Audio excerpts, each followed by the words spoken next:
समाज में आरएसएस यानी राष्ट्रीय स्वयंसेवक संघ के विषय में जानने की उत्सुकता बढ़ती हुई दिख रही है। जनमानस में संघ को लेकर कई प्रकार की जिज्ञासा है, जैसे कि आरएसएस क्या है, इस संगठन का उद्देश्य क्या है, क्या यह एक सामाजिक संगठन है अथवा यह एक राजनीतिक संगठन है। ऐसे ही कुछ युवाओं की जिज्ञासा का समाधान कर रहे हैं राष्ट्रीय स्वयंसेवक संघ के अखिल भारतीय प्रचार प्रमुख डॉक्टर मनमोहन वैद्य जी। नमस्कार। नमस्ते। नमस्ते। हम संघ के बारे में जानने आए हैं। आइए आइए, स्वागत है आपका। धन्यवाद सर।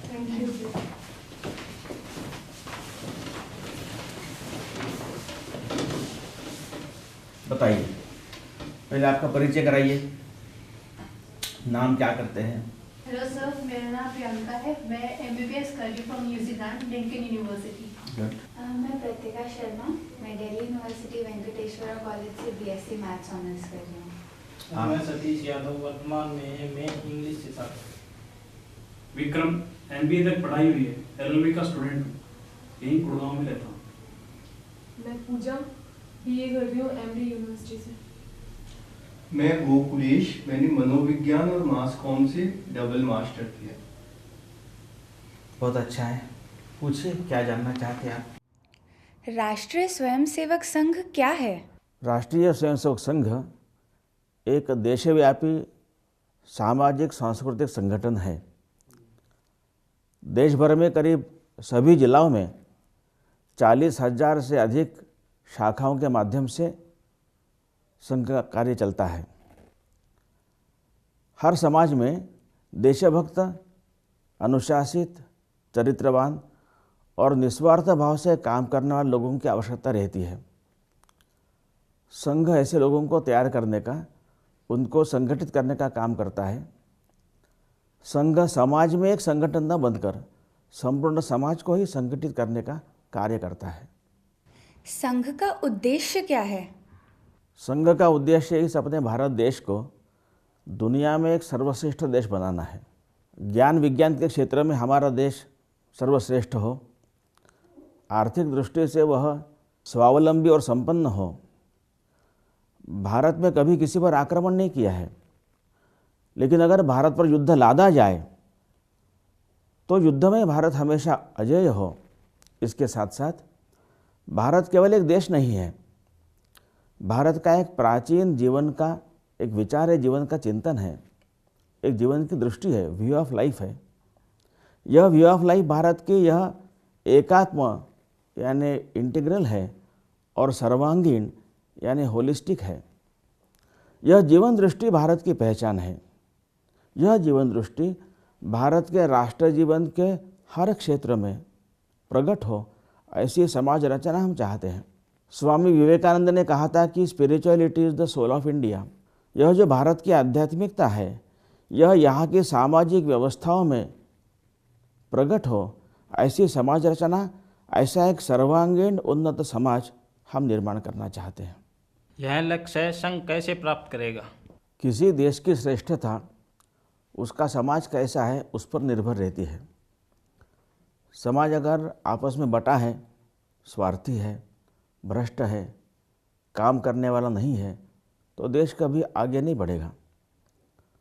तो समाज में निस्वार्थ भाव से काम करने वाले, चरित्रवान, परस्पर स्नेह करने वाले, उद्यमी ऐसा समाज रहेगा तो देश आगे बढ़ेगा। ऐसे समाज को निर्माण करने का काम संघ ने अपने हाथ में लिया है। व्यक्ति समाज के बारे में संवेदनशील हो और राष्ट्र के बारे में जागरूक और सक्रिय हो, ऐसे लोग तैयार करना हम चाहते हैं। संघ का राजनीति से क्या संबंध है? व्यक्ति निर्माण और समाज संगठन का जो कार्य संघ ने अपने हाथ में लिया है, वह राज्य सत्ता द्वारा संभव नहीं है, यह संघ का पहले से मानना है। और इसलिए राजनीति में सक्रिय ऐसे संघ संस्थापक डॉक्टर हेडगेवार जी ने राजनीति से अलग होकर संघ कार्य आरंभ किया है। देशभक्त और सामाजिक सरोकार समाज में निर्माण करना, इसके माध्यम से एक संगठित लोक शक्ति के द्वारा राज सत्ता पर अंकुश रखने का काम कर सकते हैं। और इसलिए एक जागरूक संगठित लोक शक्ति के द्वारा इस पर अंकुश रहे और एक नैतिकता पर आधारित साफ सुथरी राजनीति देश में चले, यह संघ चाहता है। भाजपा के साथ संघ का क्या रिश्ता है? किसी भी देश में समाज अपनी सुविधा के लिए कुछ व्यवस्थाएं खड़ी करता है। राजनीति, राजसत्ता, यह भी उसमें से एक व्यवस्था है। संघ संपूर्ण समाज के लिए काम करता है। संघ के स्वयंसेवक समाज जीवन के अनेक अंगों में एक राष्ट्रीय दृष्टिकोण लेकर सक्रिय हैं। ऐसे करीब 35 संगठनों के माध्यम से संघ स्वयंसेवक समाज में सक्रिय है। राजनीति ही समाज का एक अंग होने के कारण स्वयंसेवक इस क्षेत्र में भी सक्रिय है। ये सारे संगठन स्वतंत्र हैं, अपने कार्यक्रम, आर्थिक व्यवस्था, मेंबरशिप, निर्णय प्रक्रिया इसमें इंडिपेंडेंट है। इन संगठनों में जुड़ने के लिए संघ का स्वयंसेवक बनना अनिवार्य नहीं है। भाजपा का जो पूर्व का स्वरूप था भारतीय जनसंघ, उसके संस्थापक डॉक्टर श्यामा प्रसाद मुखर्जी संघ स्वयंसेवक नहीं थे। ऐसे संगठनों में सभी स्वयंसेवक बीच बीच में एकत्र आते हैं, परामर्श करते हैं, आपस में एक दूसरे की बात को समझते हैं और आवश्यकता पड़ने पर सहयोग करते हैं। देश के हित में काम करने वाले किसी भी संगठन के साथ संघ इस प्रकार का परामर्श और सहयोग करते रहता है। संघ की इस देश के विकास की विशिष्ट कल्पना है, एक विचार है। उस विचार से जो दल सहमत होते हैं, स्वाभाविक उस दल के साथ संघ के स्वयंसेवकों का समर्थन और सहानुभूति जाती है। भाजपा इस संघ की इस विचार को साझा करती है, शेयर करती है और इसलिए संघ के स्वयंसेवकों का स्वाभाविक समर्थन ये भाजपा को भी मिलता है। जो भी दल इस विचार के साथ सहमत होगा उसको भी संघ स्वयंसेवकों का समर्थन मिलेगा। इसलिए संघ का जहाँ प्रभाव है वहाँ भाजपा को समर्थन मिलता हुआ दिखता है, परंतु संघ किसी एक दल के लिए नहीं, देश के लिए काम करता है। संघ केवल हिंदुओं के संगठन की ही बात क्यों करता है? क्या वह एक धार्मिक संगठन है? संघ में हिंदू शब्द का प्रयोग उपासना, पंथ, मजहब या रिलीजन के नाते नहीं होता है। इसलिए संघ एक धार्मिक या रिलीजियस संगठन नहीं है। हिंदू का एक जीवन दृष्टि है, एक व्यू ऑफ लाइफ है एंड वे ऑफ लाइफ है। इस अर्थ में हिंदू का प्रयोग होता है। सुप्रीम कोर्ट में ने भी एक महत्व के निर्णय में कहा है कि Hinduism is not a religion, it's a way of life. उदाहरण के तौर पर सत्य एक है, उसको बुलाने के नाम अनेक हो सकते हैं, उसको पाने के मार्ग भी अनेक हो सकते हैं, वे सभी समान है, यह मानना, यह भारत की जीवन दृष्टि है, यह हिंदू जीवन दृष्टि है। एक ही चैतन्य अनेक रूपों में अभिव्यक्त हुआ है, इसलिए सभी में एक ही चैतन्य विद्यमान है।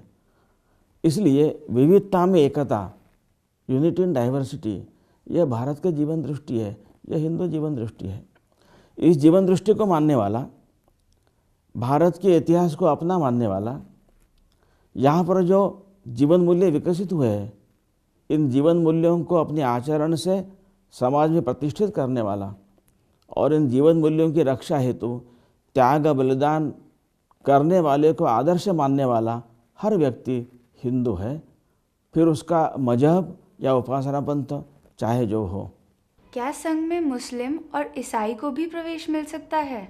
भारत में रहने वाला ईसाई या मुस्लिम कोई भारत से बाहर से आया नहीं है, वे सब यहीं के हैं। हमारे सबके पुरखे एक ही हैं।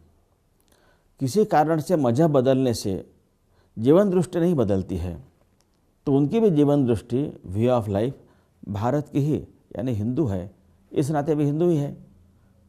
हिंदू इस नाते वे शाखा में, संघ में आ सकते हैं, आ रहे हैं और जिम्मेदारी लेकर काम भी कर रहे हैं।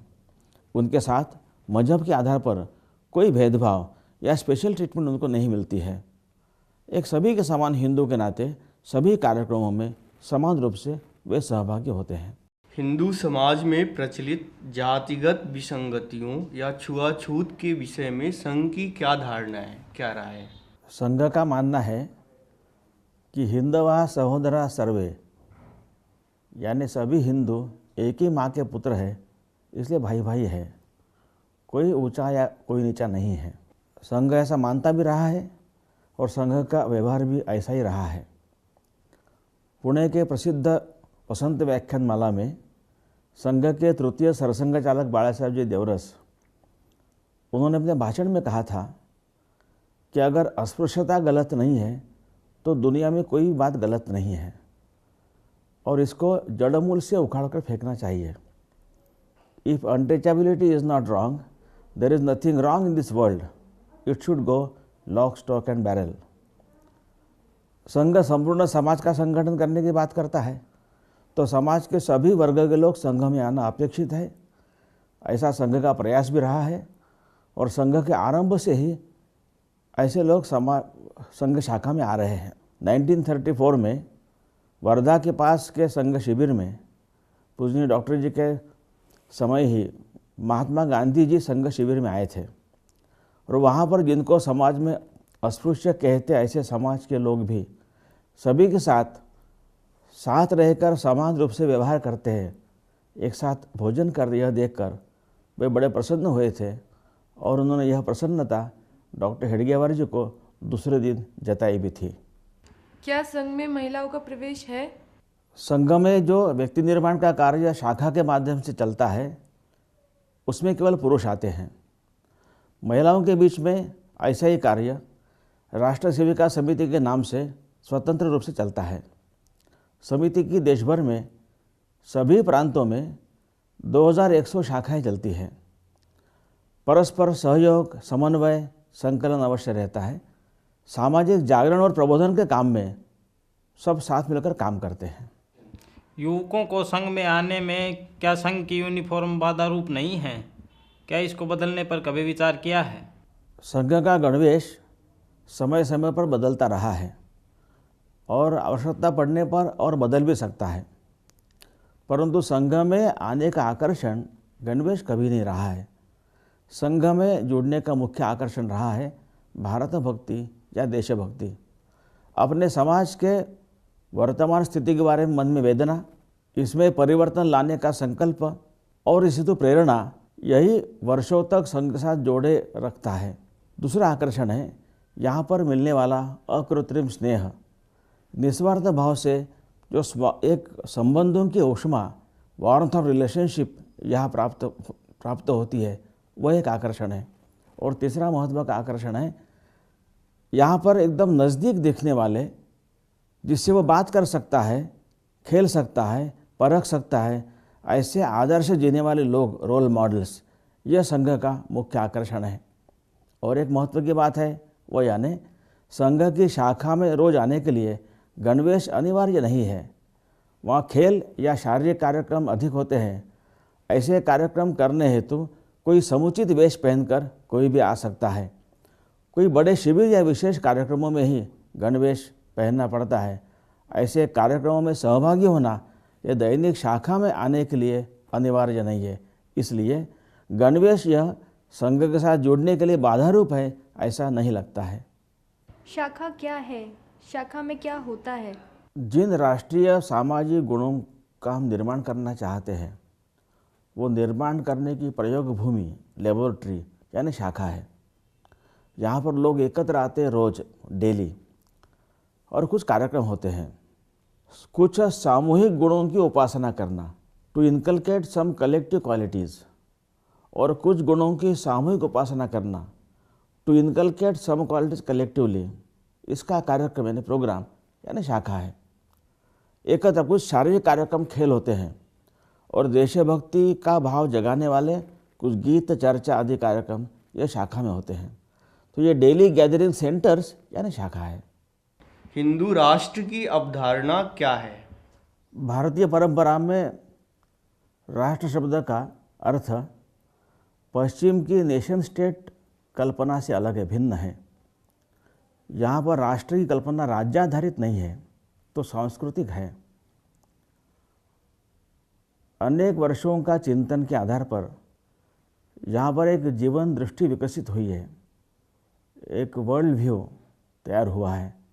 उसके आधार पर एक वे ऑफ लाइफ, एक जीवन पद्धति यहाँ पर विकसित हुई है। और भारत के गांव में रहने वाला, शहरों में रहने वाला, रेगिस्तान में रहने वाला, पहाड़ों पर रहने वाला, पढ़ा अनपढ़, अमीर गरीब, सभी को यह अपनी लगती है। इसलिए इन सबको जोड़ने वाली यह जीवन दृष्टि है, जो एक संस्कृति है। इस अर्थ में यह जीवन दृष्टि इस समाज की पहचान है। समाज ही राष्ट्र होता है, पीपल आर द नेशन।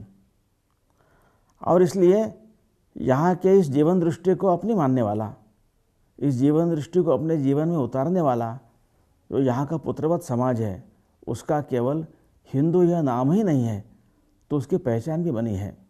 इस जीवन दृष्टि का आधार आध्यात्मिक है।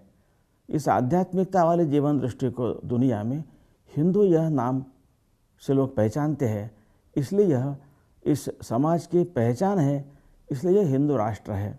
यह जो जीवन दृष्टि यह समाज जीवन के हर क्षेत्र में प्रस्फुटित हो, समाज की हर व्यवस्था में यह आध्यात्मिकता दिखे, यह इसकी पीछे की कल्पना है। किसी प्रकार के मजहब के कारण, भिन्न उपासना पंथ के कारण भेदभाव नहीं करना, यही वास्तव में हिंदू जीवन दृष्टि है। इसलिए हिंदू राष्ट्र कल्पना किसी मजहब या संप्रदाय के खिलाफ नहीं है। सबको साथ लेकर एक निश्चित दिशा में जीवन विकसित करने का नाम हिंदू राष्ट्र है। In today's time of globalization ज़्यादातर लोग इंग्लिश मीडियम स्कूल में पढ़ रहे हैं, तो क्या वो संघ से जुड़ रहे हैं? अंग्रेजी माध्यम में पढ़ने वाले और महानगरों में रहने वाले युवक देशभक्त नहीं होते या उनमें सामाजिक संवेदना नहीं होती है, यह मानना सही नहीं है। आज के युवकों में देशभक्ति का भाव है और समाज के लिए कुछ करने की तमन्ना भी है। उसके लिए संघ में अनुकूल वातावरण मिलता है, इसलिए संघ के साथ वे बड़ी मात्रा में जुड़ रहे हैं, ऐसा हमारा अनुभव है। संघ की वेबसाइट पर संघ के साथ जुड़ने के लिए एक प्रावधान है। गत वर्ष 2012 में हर महीने करीब 1000 युवक इसमें जुड़ने के लिए अपनी उत्सुकता बताते थे। इस संख्या में इस वर्ष बढ़ोतरी हुई है और प्रति मास 2500 युवक जुड़ने के लिए उत्सुक है, ऐसा अनुभव है। संघ के साथ परिचय होने के बाद प्राथमिक प्रशिक्षण प्राप्त करने के लिए 7 दिन के कैंप्स लगते हैं। इसमें 13 साल के 40 वर्ष इस आयु वर्ग के करीब 70,000 युवक प्रतिवर्ष सहभागी हो रहे हैं। इन शिविरों में अपना शुल्क देकर पूरे 7 दिन वहीं रहना पड़ता है, फिर भी इसमें जुड़ने वालों की संख्या बढ़ रही है। इसका अर्थ यह है, इससे 4 गुना यानी 2.5 लाख युवक प्रत्यक्ष संघ के संपर्क में आ रहे हैं। आज के तरुणों में अपने सांस्कृतिक पहचान के बारे में जागृति और समाज के लिए कुछ करने की संवेदना यह बढ़ रही है और इसके लिए संघ में अच्छा स्कोप मिलता है, इसलिए संघ के साथ अधिक संख्या में जुड़ रहे हैं। आज के ग्लोबलाइजेशन के युग में संघ की स्वदेशी की बात कितनी उचित है? स्वदेशी और स्वावलंबन हर देश के लिए हर समय आवश्यक है। स्वदेशी का अर्थ दुनिया से व्यापार संबंध काट डालना नहीं है। भारत का दुनिया के साथ बहुत प्राचीन काल से व्यापारी संबंध रहा है। परस्पर पूरकता के आधार पर परस्पर सहमति से व्यापार संबंध बनने चाहिए। आज दुनिया का हर देश दुनिया के साथ व्यापार संबंध बनाते हुए अपने स्वावलंबन पर भी बल दे रहा है, यही स्वदेशी है। क्या भारत के बाहर अन्य देशों में संघ कार्य चलता है? राष्ट्रीय स्वयंसेवक संघ का काम केवल भारत में चलता है, लेकिन संघ के स्वयंसेवक अपने उद्योग या व्यवसाय हेतु जो भारत के बाहर गए हैं, वे वहाँ के लोगों में सांस्कृतिक जागरण और संगठन का काम हिंदू स्वयंसेवक संघ के नाम से कर रहे हैं। ऐसा 35 देशों में काम चलता है। वहाँ के सभी हिंदुओं को एकत्रित करना, नई पीढ़ी को अपने गौरवपूर्ण संस्कृति की धरोहर सौंपने की व्यवस्था करना और जिस देश में वे रहते हैं वहाँ के समाज के लिए सेवा काम करना, यह कार्य हिंदू स्वयंसेवक संघ के माध्यम से स्वयंसेवक कर रहे हैं। 1925 में राष्ट्रीय स्वयंसेवक संघ का कार्य प्रारंभ हुआ। तथा आज भारतवर्ष के प्रत्येक राज्य एवं प्रत्येक जिले में संघ अपनी 40,000 से भी अधिक शाखाओं के माध्यम से सामाजिक कार्य कर रहा है। संघ के स्वयंसेवक समाज में 1 लाख से अधिक सेवा कार्य कर रहे हैं। उपेक्षा, उपहास, विरोध तथा अवरोध को मात देते हुए संघ कार्य लगातार बढ़ रहा है। नमस्ते सदा वत्सले मातृभूमे त्वया हिन्दुभूमे सुखं वर्धितोऽहम् महामंगले पुण्यभूमे त्वदर्थे पतत्वेशकायो नमस्ते नमस्ते। प्रभो शक्तिमन् हिन्दुराष्ट्रांगभूता इमे सादरन्त्वान्नमामो वयम् त्वदीयाय कार्याय बद्धाकटीयम् शुभामाशिषं देहि तत्पूर्तये अजय्यांच विश्वस्य देहीश शक्तिम् सुशीलं जगद्येन नम्रं भवेत् श्रुतं चैव यत्कण्टकाकीर्णमार्गम् स्वयं स्वीकृतन्न सुगङ्कारयेत् समुत्कर्षनिःश्रेयसस्यैकमुग्रम् परं साधनं नाम वीरव्रतम् तदन्तस्फुरत्वक्षयाध्येयनिष्ठा हृदन्तः प्रजागर्तु तीव्रानिशम् विजेत्री च नः संहता कार्यशक्तिर्विधायास्य धर्मस्य संरक्षणम् परं वैभवन्नेतुमेतत् स्वराष्ट्रम् समर्था भवत्वाशिषा ते भृशम्। भारत माता की जय।